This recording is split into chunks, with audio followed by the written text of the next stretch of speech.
रवि, अरे क्या कर रहे हो भाई? एक दिन तो टारगेट कंप्लीट करके दिखाओ। 10% का बिजनेस नहीं होता तुमसे। तुम्हें बोल बोल के ना मेरा दिमाग खराब होता है।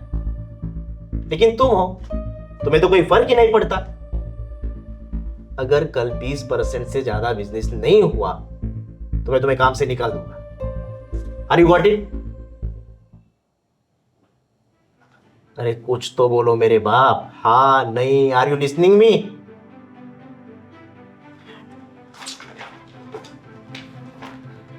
दिमाग खराब करके रखते हो तुम। अरे कैसे कैसे लोगों को कंपनी ने लेके रखा है काम पे। अगर तुम्हारा इंटरव्यू लेने के लिए मैं होता ना तो दरवाजे पे भी खड़ा नहीं करता। मुझे मेरी नौकरी बचानी है। तेरी नौकरी के बारे में तू सोच। अगर कल रिजल्ट नहीं दिखा तो मैं तुम्हें धक्के देके बाहर निकालूंगा। जाओ। यूजलेस। कहां से आते, दिमाग खराब करके रखते।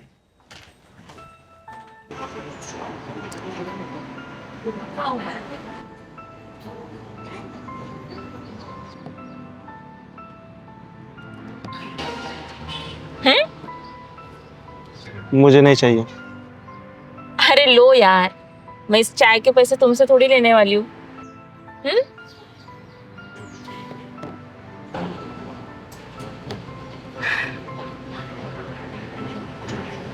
हमारे कंपनी के बॉस बहुत खड़ूस है ना, हमेशा तुम पे चिल्लाते रहते। हाँ, लेकिन गलती उनकी नहीं है, गलती मेरी है। मुझ में कॉन्फिडेंस की कमी है। शहर वाले फटफट इंग्लिश बोल पाते, लेकिन मुझे नहीं आती। हमारी कंपनी के प्रोडक्ट भी महंगे हैं, उसे खरीदने वाले लोग भी अमीर हैं। वो इतने अमीर है ना, मैं उनके सामने कुछ बोल नहीं पाता। मुझे लगता है मेरे कपड़ों से बास आती है, मुंह खोलो तो मुंह से भी बास आती है। वो इंग्लिश में बोलते, लेकिन उनके सामने मैं कुछ भी बोल नहीं पाता। हमारे पहले बॉस थे ना, वो मुझे समझ लेते थे, लेकिन कब तक चलेगा ऐसा? मैं शहर छोड़ के गांव चला जाऊंगा। मुझे नहीं रहना इस शहर में। रवि, तुम पागल हो गए हो क्या? गांव में जाना है, शहर में नहीं रहना। कब से तुम्हारे बाजू में आके बैठी हूँ? मुझे तो तुम्हारे कपड़ों की बात नहीं आ रही है। एकदम साफ सुथरे तो है, और जब से हम बात भी कर रहे हैं मुझे तो तुम्हारे मुंह की भी बात नहीं आ रही है। तुम पहले ना ये वहम अपने दिमाग से निकालो। और इंसान तो इंसान होता है, वो फिर गरीब हो या अमीर, गांव से हो या फिर शहर से। तुमको नवाजुद्दीन सिद्दीकी पता है? पता होंगे ना। वो भी गांव के हैं, लेकिन आज इंडिया के सुपरस्टार है। और मैं तुमको बता दे रही हूँ, तुम में कॉन्फिडेंस आ जाएगा ना तो तुम हमारी कंपनी के सुपरस्टार रहोगे। और रही इंग्लिश की बात ना, तो मैं सिखा देती हूँ। वैसे मुझे भी ज्यादा नहीं आती, लेकिन जितनी आती ना एकदम कॉन्फिडेंस के साथ बात करती हूँ, क्योंकि मुझे पता रहता है आगे वाले को भी इतना ही आता है। ताली। इसीलिए डोंट माइंड। अभी चाय पियो।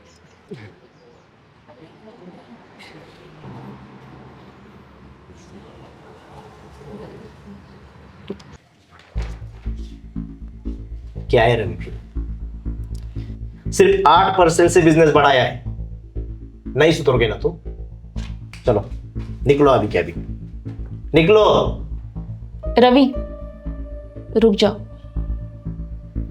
सर, 8% भी बहुत बड़ी बात है। एंड ही इज ट्राइंग ना, वो मेहनत कर रहा है, खुद को पुश कर रहा है, और आप हमेशा उसका कॉन्फिडेंस लूज कर देते हो।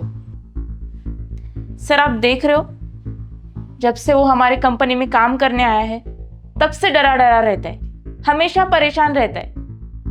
बट ही इज वर्किंग ना, वो हाथ बांध के तो नहीं बैठा है, कुछ ना कुछ करने का ट्राई कर रहा है। सर,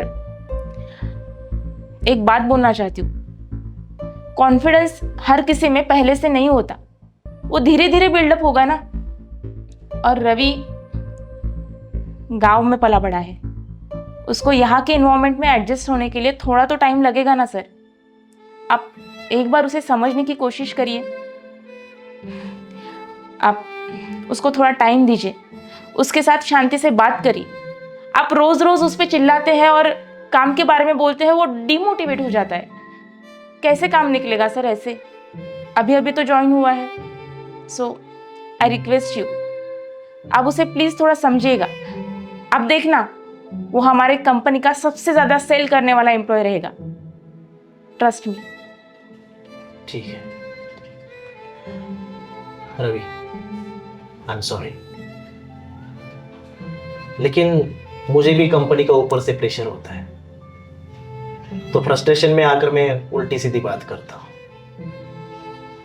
आखिर सबके नौकरी का सवाल है, तो तुम भी थोड़ा खुद में इंप्रूवमेंट करो। स्नेहा इसमें तुम्हारी हेल्प करेगी। यस। और आगे से ऐसी गलती मुझसे भी नहीं होगी। Thank you sir. Thank you so much sir.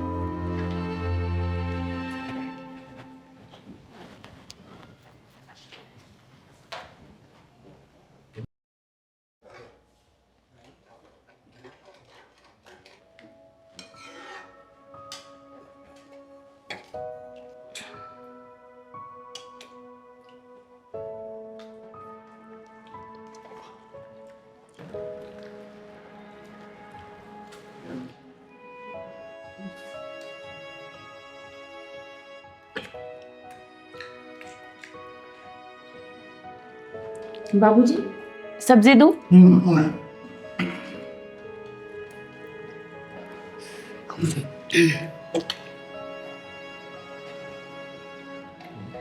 ये क्या है? पत्थर देख के नहीं बनाती हो क्या? आजकल ध्यान नहीं है तुम्हारा। मेरा दांत गिरता तो? देख के बनाया था जी, पता नहीं कैसे चले गया। शायद नमक में। मैं दूसरी सब्जी लाती हूँ। नहीं, रहने दो, हो गया है मेरा। एक काम ठीक से नहीं करती। मेरा बेटा दिन भर काम के लिए जाता है, थक जाता है बेचारा। ठीक से खाना भी नहीं खिला सकती उसको। माँ बाप ने कुछ सिखाया कि नहीं?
यहाँ हुआ कि नहीं? हाँ हाँ, हो गया।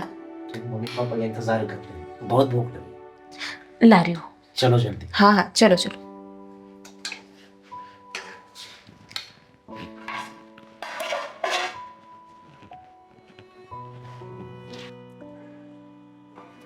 वाह, सब्जी बहुत अच्छी बनी है, बहुत बढ़िया।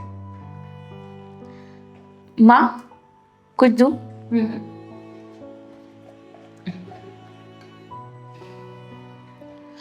जी, आप बेसिन में जाके हाथ धोते तो?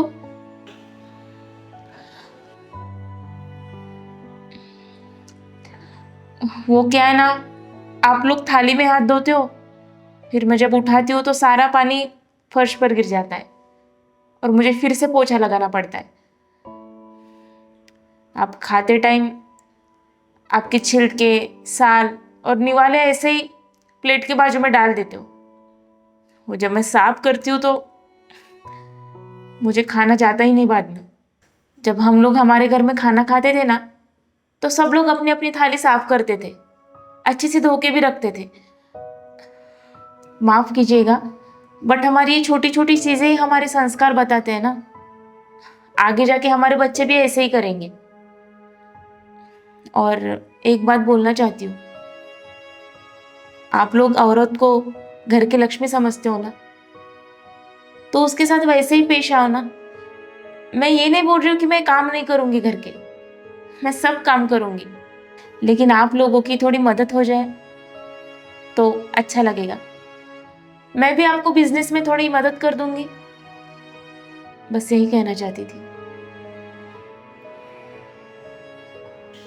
बहुत छोटी छोटी चीजें होती हैं जिन पे हम ध्यान नहीं देते।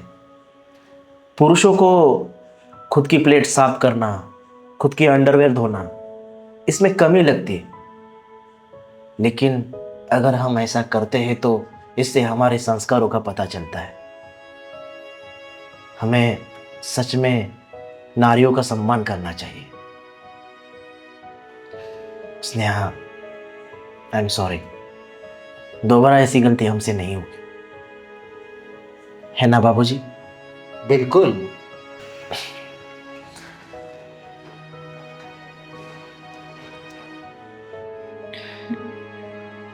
अब तो खुश हो?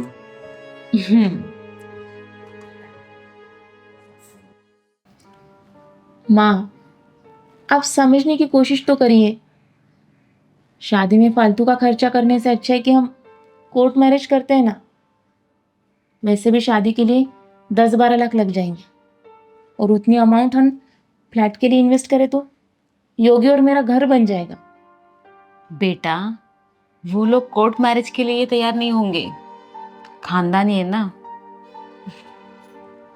माँ, पापा चले जाने के बाद कभी हमें हमारा खुद का घर नसीब नहीं हुआ, एटलीस्ट योगी और मेरा तो घर बन जाएगा। स्नेहा, तुम पागल हो गए हो क्या? पापा से फोन करके क्या कहा तुमने? मैंने बोला था ना मैं पापा से बात कर लूंगा। योगी बेटा, सॉरी, बात करता ना यार पापा से। योगी, तुम बात कब करते हैं? पापा का फोन आया था मुझे, पूछ रहे थे हॉल बुक किया कि नहीं, तो मैं क्या कहती?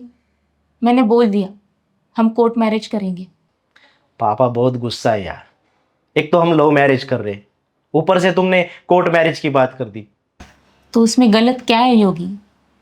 हम कोई रईस लोग नहीं है, हम आम लोग हैं। शादी में फालतू का खर्चा करने से अच्छा है कि हम फ्लैट में इन्वेस्टमेंट करते हैं, हम दोनों का घर बन जाएगा। तुम्हारी बात सही है स्नेहा, लेकिन पापा नहीं मानेंगे। हम दोनों मनाएंगे ना। हमारे मनाने से क्या होगा? मम्मी, आप भी साथ चलिए। हाँ ठीक है, चलो।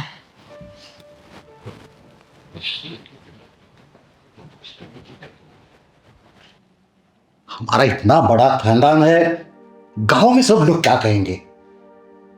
और वैसे भी वो हमसे पहले ही इनसे नाराज है। हमारे खानदान में आज तक किसी ने लव मैरिज नहीं की। नहीं नहीं, शादी तो धूमधाम से ही होगी। देखिए, स्नेहा के पिताजी जाने के बाद सब कुछ मैंने ही संभाला है। और वैसे भी योगी और स्नेहा की बात तो कुछ गलत है ही नहीं, बाकी आपकी मर्जी। पापा, आपने कितनी मेहनत से शहर में ये घर बनाया, आपको इसके लिए सालों लग गए। योगी और मैं ऐसे चाहे तो हमको भी सालों लग जाएंगे। और बाद में बच्चों का खर्चा, आप तो देख रहे हैं पढ़ाई का खर्चा कितना बढ़ता जा रहा है। बाद में ये घर लेना मुश्किल हो जाएगा। पापा, हम चाहते हैं कि शादी का खर्चा बचाकर हम फ्लैट लेने में इन्वेस्ट करें। अभी तक माँ ने हमारी शादी के लिए ही पैसे जुटाए हैं, पर ये पैसे अगर किसी ऐसे काम में आए जिससे योगी और मेरी आगे की जिंदगी आसान हो जाए तो माँ को कितनी खुशी होगी। बाकी डिसीजन आपका है। गांव में इतना बड़ा परिवार हमारा, वो नहीं मानेंगे। पापा, अगर हम कुछ ऐसा करें तो हम ये शादी गांव में करते हैं। आपके गांव के कुछ 40-50 लोग रहेंगे और हमारे तरफ से सिर्फ 10 लोग। हमें अपनों को खुश रखना है ना, फिर बाहर के लोग क्यों चाहिए। हम खाने पे इन्वेस्टमेंट करेंगे और थोड़ा सा डेकोरेशन। मुझे पता है ये अपनों को पसंद आएगा। हम बाकियों के बारे में सोचेंगे ना तो खुद को मुश्किल में डाल देंगे। पापा, लोग कहेंगे, कहने दो, क्या फर्क पड़ता है। ठीक है बेटा, तुम्हारी सोच बड़ी है तो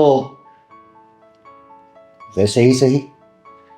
बेटी, तुम्हारे जैसी बहू मिले ये तो हमारा नसीब है, जैसा तुम तो। पापा, इसका मतलब अब शादी फिक्स है ना हमारी? गांव में। जी। Thank you.